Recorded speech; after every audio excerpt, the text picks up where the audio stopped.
Back in 2019, before Cyberpunk released, I had an idea for a painting of V, with LED lights embedded in the canvas, glowing out from under the collar of his jacket.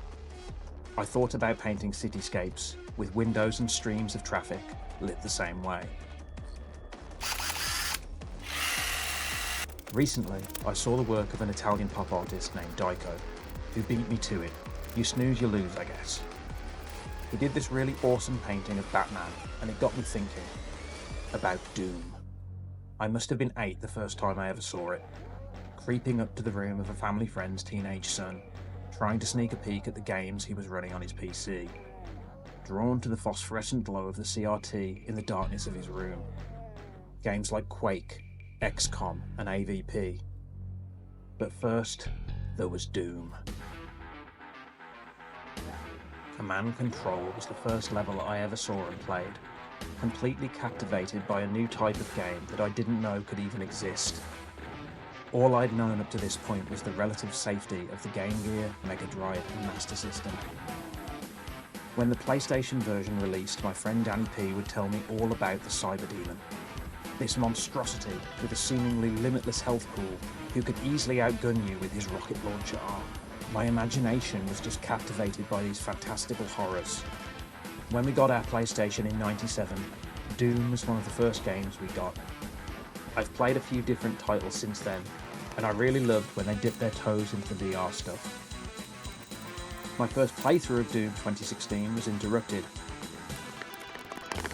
so I recently dove back in to finish the game off, and loved every minute of it. I was really taken by the art direction on the surface of Mars and deep within the depths of hell. Beautifully rendered dust storms and fierce winds absolutely ravaging the surface, along with towering infernos and vast plumes of smoke.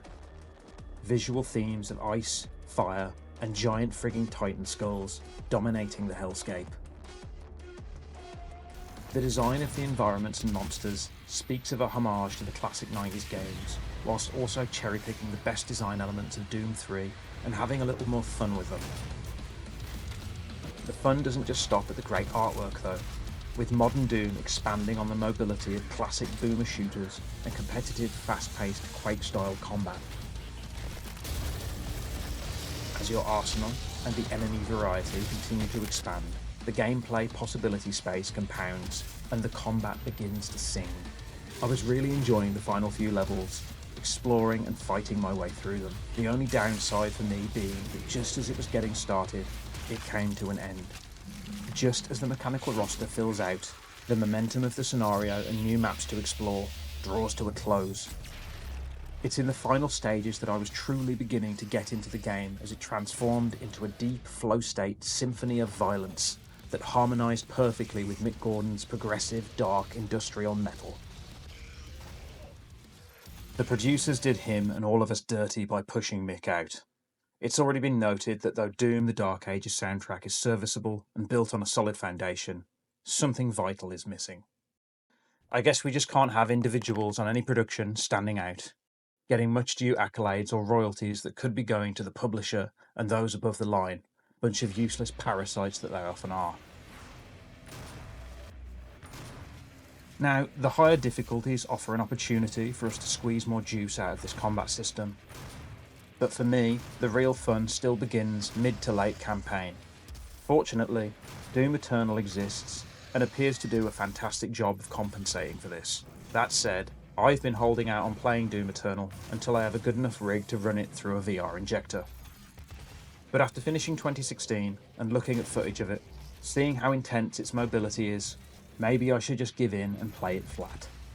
In addition, Doom the Dark Ages looks pretty interesting to me, so far. I appreciate it when a team is willing to try a different approach with its sequels, lending each game a unique identity.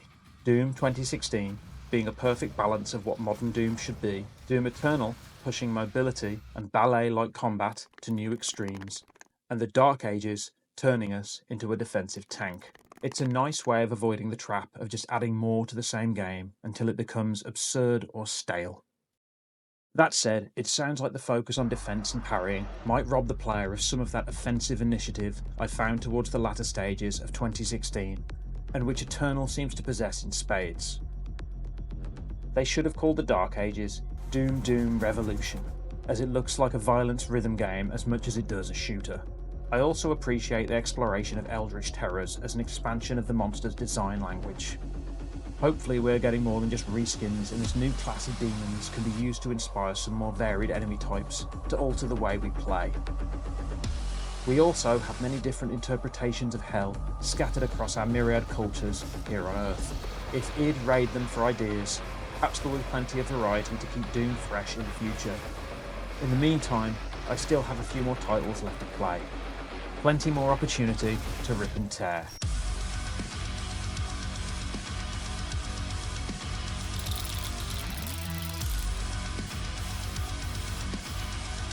Here we go, the final piece.